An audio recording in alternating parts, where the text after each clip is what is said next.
ప్రపంచమంతా ఎదురు చూసింది. పుతిన్ ట్రంప్ భేటీలో ఏం జరగబోతోంది, ఏం చర్చించుకోబోతున్నారు, ఫైనల్ అవుట్కమ్ ఏం రాబోతోంది, ఆ వచ్చేటువంటి ఫలితం మీద కొన్ని దేశాల యొక్క కీలకమైనటువంటి వ్యాపార సంబంధాలు, ఆ దేశాలతో ఉన్నటువంటి ఫ్రెండ్షిప్ ఆధారపడి ఉన్నాయి. ఒక దేశం యుద్ధం ఆధారపడి ఉంది. ఇలా అనేక అంశాలు ఆధారపడి ఉన్న నేపథ్యంలో అసలు ట్రంప్ ఏం చేయబోతున్నారు ఈ భేటీలో అనేది అందరూ ఎదురు చూశారు. కానీ చివరికి జరిగిందేంటి?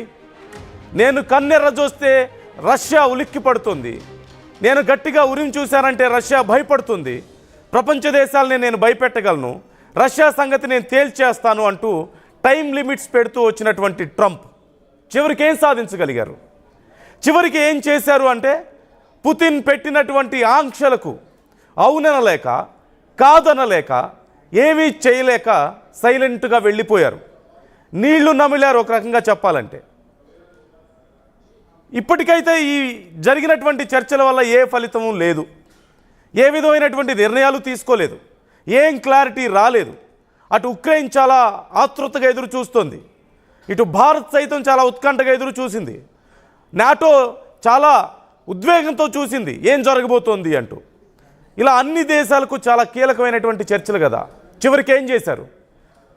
నా సంగతి ఏంటో చూపిస్తా, వాళ్ళ సంగతి తేల్చేస్తా, రష్యా సంగతి నేను 50 రోజుల్లో చూసేస్తా, 10 రోజుల్లో చూసేస్తా, నా మాట వినకపోతే ఏం జరుగుతుందో వాళ్ళు చూస్తారు అని చెప్పినటువంటి ట్రంప్ చివరికి చర్చలకు కూర్చొని ఏం సాధించారు? ఇన్ని రోజులు మైకుల ముందు ప్రెస్ మీట్లలో బెదిరించిన ట్రంప్ ఇప్పుడు ఏం చేశాడు? పుతిన్ని చివరికి ఏం చెప్పగలిగాడు? పుతిన్ ఏదైనా ఒప్పుకున్నారా? ఉక్రెయిన్కి ఏదైనా సాధించి పెట్టగలిగాడా ట్రంప్? ప్రపంచ దేశాలను యుద్ధాన్ని నేనే ఆపుతున్నానని చెప్పుకుంటున్న ట్రంప్ నేను వస్తే 24 గంటల్లో యుద్ధం ఆపుతానని చెప్పేసి తర్వాత అధికారంలోకి వచ్చిన తర్వాత ఇదంతా జోక్ అని చెప్పిన ట్రంప్ ఇన్ని రోజులు బెదిరించి భయపెట్టే ప్రయత్నం చేసి చివరికి ఏం సాధించారు? ఏమీ సాధించలేదు. చేతులు ముడుచుకొని వెనక్కి వెళ్ళిపోయారు. సో 6 డిమాండ్లను ఒకవేళ గనక తాము యుద్ధం ఆపాలంటే 6 డిమాండ్లను పుతిన్ ట్రంప్ ముందు ఉంచారు. ఈ 6 డిమాండ్లకు ఓకే అయితేనే ఈ యుద్ధాన్ని నేను ఆపుతాను అంటున్నారు. ఈ 6 డిమాండ్ల విషయంలో ఉక్రెయిన్ సైతం ఒప్పుకునే పరిస్థితి లేదు. 6 డిమాండ్లు ఏంటి, అక్కడ సమస్య ఏంటి అనేది మనం ఒకసారి క్లియర్గా చర్చిద్దాం. కానీ దానికంటే ముందు ఇరు దేశాలకి చెందినటువంటి 2 అధ్యక్షులు, కీలక నాయకులు భేటీ అయితే బాడీ లాంగ్వేజ్ చాలా ఇంపార్టెంట్. అలాగే అక్కడ చోటు చేసుకునేటువంటి ప్రతి చిన్న ఈవెంట్ కూడా చాలా ఇంపార్టెంట్. అయితే ట్రంప్ చాలా ప్రయత్నాలు చేశారు తమ బలాన్ని ప్రదర్శించడానికి. ఎందుకని ఈ మాట అనాల్సి వస్తుందంటే వాళ్ళిద్దరూ కలిసిన తర్వాత అక్కడికి లోపలికి వెళ్ళేటప్పుడు ఏదైతే జాయింట్ బేస్ ఎల్మెండార్ఫ్ రిచర్డ్సన్ సైనిక స్థావరానికి వాళ్ళు ఎప్పుడైతే చేరుకున్నారో ఇద్దరూ చేరుకొని ఆ స్టేజ్ మీదకి వెళ్ళే సమయంలో ఆ స్టేజ్ పై నుంచి B-2 బాంబర్లు, ఫైటర్ జెట్లు దూసుకుపోయాయి. అలాగే ట్రంప్ పుతిన్ ఇద్దరు కలిసి ఒకే కారులో ప్రయాణించారు. ట్రంప్ చాలా ఫేమస్ బీస్ట్, మనకు తెలిసిన విషయం, ప్రపంచంలోనే అత్యంత సెక్యూరిటీ కలిగినటువంటి కారు బీస్ట్లో ఇద్దరు కలిసి ప్రయాణించారు. ఇది కూడా చాలా కీలక పరిణామం. పుతిన్ ఎక్కడికి వెళ్ళినా తన సొంత కారులో తీసుకెళ్తూ ఉంటారు, కానీ ట్రంప్ కారులో వెళ్ళడం అనేది మరి ఎలాంటి నిర్ణయం ఎవరికి తెలియదు, అంటే ఎవరు తీసుకున్న నిర్ణయం అనేది. మర్యాదపూర్వకంగా వెళ్ళుండొచ్చు. కారులో వెళ్ళేటప్పుడు కూడా ట్రంప్ మాట్లాడుతున్నాడు, పుతిన్ సరదాగా నవ్వుతూ ఉండడాన్ని మనం గమనించవచ్చు. అలాగే దారిలో వెళ్ళేటప్పుడు 2 వైపులా ఫైటర్ జెట్స్ను మోహరించి ఉంచాడు ట్రంప్. అంటే తమ సైనిక శక్తి, తమ దగ్గర ఉన్నటువంటి ఆయుధ సంపత్తిని ఎగ్జిబిట్ చేయాలనుకున్నాడు, బిల్డప్ ఇద్దామని చెప్పి ప్రయత్నించాడు. ఒక రకంగా చెప్పాలంటే మా దగ్గర ఉన్నటువంటి శక్తి సామర్థ్యాలు చూడు అని పుతిన్కి చూపించాలని చెప్పి అనుకున్నాడు. పుతిన్ దగ్గర తక్కువ ఉంటే కదా ట్రంప్ దగ్గర ఉన్నవి చూసి ఆశ్చర్యపోవడానికి. సో ఇలాంటి ప్రయత్నాలు చేశాడు. అదొక అంశం. అయితే ఇద్దరు కలిసి బీస్ట్లో ప్రయాణించారు.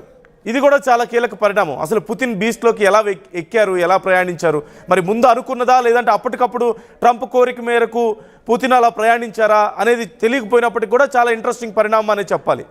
అన్నిటికి మించి నేను బెదిరిస్తాను, భయపెడతాను అని చెప్పిన ట్రంప్ అక్కడికి చాలా నవ్వుతూ ఆప్యాయంగా వెళ్ళి పుతిన్కి షేక్ హ్యాండ్ ఇచ్చారు.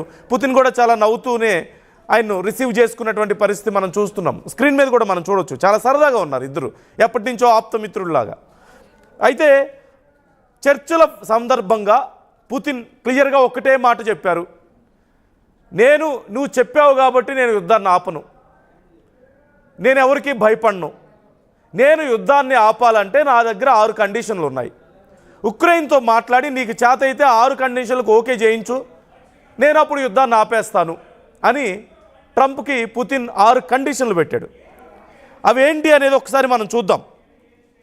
ఉక్రెయిన్ నాటోతో పాటు ఏ సైనిక కూటమిలో కూడా చేరకూడదు అనేది మొదటి కండిషన్గా కనిపిస్తుంది.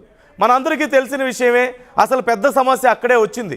ఉక్రెయిన్ ఎప్పుడైతే నాటోతో చేరడానికి చర్చలు జరుపుతుందో, నాటోతో చేరడానికి ఇంట్రెస్ట్ చూపించిందో, పుతిన్కి అది ఇష్టం లేదు. ఎందుకంటే తమ భూభాగంలో భాగమై ఉండి ఇప్పుడు వెళ్ళి నాటోతో జాయిన్ అయితే రేపు తమకి సమస్యగా మారుతుంది. నాటోకు సంబంధించినటువంటి దేశాలు కానీ అమెరికా దేశాలకు కానీ అక్కడ సైనిక స్థావరాలు ఏర్పరచుకోవడానికి, అక్కడ వాళ్ళ ఆయుధ సంపత్తిని మోహరించుకోవడానికి ఈజీ అవుతుంది. సో అది వాళ్ళకి ప్రాబ్లంగా భావించారు. ఖచ్చితంగా పుతిన్ దీనికి మొదట్లో ఒప్పుకోలేదు. అసలు అది కూడా ఒక పెద్ద సమస్య యుద్ధానికి దారి తీయడానికి. సో అలా నాటోలో జాయిన్ అవ్వడానికి కుదరదు, ఏ రకమైనటువంటి సైనిక కూటమిలో ఉండడానికి కుదరదు అని చెప్పాడు. అలాగే దీనికి సంబంధించి రాతపూర్వకంగా నాకు ఒక అగ్రిమెంట్ ఇస్తే కానీ నేను ఒప్పుకోను అంటున్నారు. అంటే ఫ్యూచర్లో కూడా అలాంటి ఆలోచన చేయకూడదు, అదొకటి. రెండోది, ఉక్రెయిన్ తన సైన్యాన్ని భారీగా తగ్గించాలి, సైన్యాన్ని భారీగా పెంచుకోవడం కానీ భారీగా ఆయుధాలను వేరే దేశాల నుంచి కొనడం కానీ చేయకూడదు. ఒకవేళ ఏ దేశం నుంచి అయినా సరే ఆయుధాలు కొనాలంటే తమ పర్మిషన్ ఉండాలి, రష్యా పర్మిషన్ తీసుకుంటేనే ఉక్రెయిన్ కొనగలగాలి. అలా అయితేనే ఓకే చెప్తున్నారు, లేదా కుదరదు. అలాగే సైనిక శక్తిని పెంచుకునే అవకాశం కూడా లేదు అంటూ మరొక కండిషన్ పెట్టారు. అలాగే కొన్ని భూభాగాలను ఉక్రెయిన్ అప్పగించాలి అంటూ కూడా చెప్తున్నారు. ఇప్పటికే రష్యా ఉక్రెయిన్ భూభాగాలను ఆక్రమించింది. ముఖ్యంగా చూస్తే డొనెట్స్ కానీ, లుహాన్స్క్, అలాగే ఖేర్సన్, జఫోర్జియాను ఉక్రెయిన్ భూభాగాలను రష్యా ఆక్రమించిన విషయం మనకు తెలిసిందే. యుద్ధం సందర్భంగా చాలా భూభాగాలను ఆక్రమించింది. సో వాటన్నింటినీ పూర్తిగా వదిలేయాలి. అలాగే కొన్ని భూభాగాలను ఏవైతే కీలకమైనటువంటి భూభాగాలుగా ఉన్నాయో వాటిని రష్యాకి ఇచ్చేయాలి అని చెప్పి అడుగుతున్నారు. క్రిమియాను రష్యాలో అంతర్భాగంగా గుర్తించాలి పుతిన్. ఉక్రెయిన్ గుర్తించాలని పుతిన్ ఈ కండిషన్ పెట్టారు. అంటే క్రిమియాను పూర్తిగా తమకు అప్పగించాలి, రష్యాలో అంతర్భాగంగా క్రిమియాను అంటే చాలా కీలకమైనటువంటి భాగం. సో ఇదొక కండిషన్గా కనిపిస్తుంది. అలాగే ఉక్రెయిన్లో రష్యన్ మాట్లాడే వారికి సెక్యూరిటీ ఇవ్వాలి, ఇది చాలా కీలకమైన అంశం. ఉక్రెయిన్లో రష్యా భాషను కూడా ఇంప్లిమెంట్ చేయాలి, రష్యా మాట్లాడే వాళ్ళని కూడా ఇబ్బంది పెట్టకూడదు, అక్కడ సెక్యూరిటీ ఇవ్వాలి అనేది కీలకమైన అంశంగా మారింది. భాష విషయంలో కూడా ఉక్రెయిన్కి రష్యాకి మధ్యలో చాలా సందర్భాల్లో గొడవలు జరిగాయి. రష్యా భాష ఉక్రెయిన్లో మేము ఇంప్లిమెంట్ చేయమంటూ ఉక్రెయిన్ చెప్పడం, ఈ నేపథ్యంలో రష్యా ఈ విషయంలో చాలా ఆగ్రహాన్ని వ్యక్తం చేయడం కూడా మనం చూసాం. సో ఈ విషయంలో కూడా ఒక కండిషన్ పెట్టారు. అలాగే రష్యాపై విధించినటువంటి అంతర్జాతీయ ఆంక్షలను ఎత్తివేయాలి, రష్యాపై అమెరికా విధించినటువంటి అంతర్జాతీయ ఆంక్షలు కానీ టారిఫ్స్ కానీ ఎత్తివేయాలి అంటూ ఒక ఆంక్ష పెట్టినట్లుగా తెలుస్తోంది. అంటే ఇంకా మమ్మల్ని మా పని మేము చేసుకుంటాం, మా జోలికి మీరు రావద్దు, మా బిజినెస్లు మేము చేసుకుంటాం, మా సైనిక సంపత్తిని మేము కూర్చుకుంటాం, మాతో మీకు అనవసరం, మా పని మాదే, మీ పని మీదే అంటూ ఒక కీలకమైనటువంటి ఆంక్ష పెట్టారు. అయితే ఈ 6 ఆంక్షలే కాకుండా ఒక కీలకమైన అంశాన్ని చర్చించినట్లుగా తెలుస్తోంది. అదేంటి అంటే ఇండియాతో పాటు రష్యాతో ఆయిల్ కొంటున్న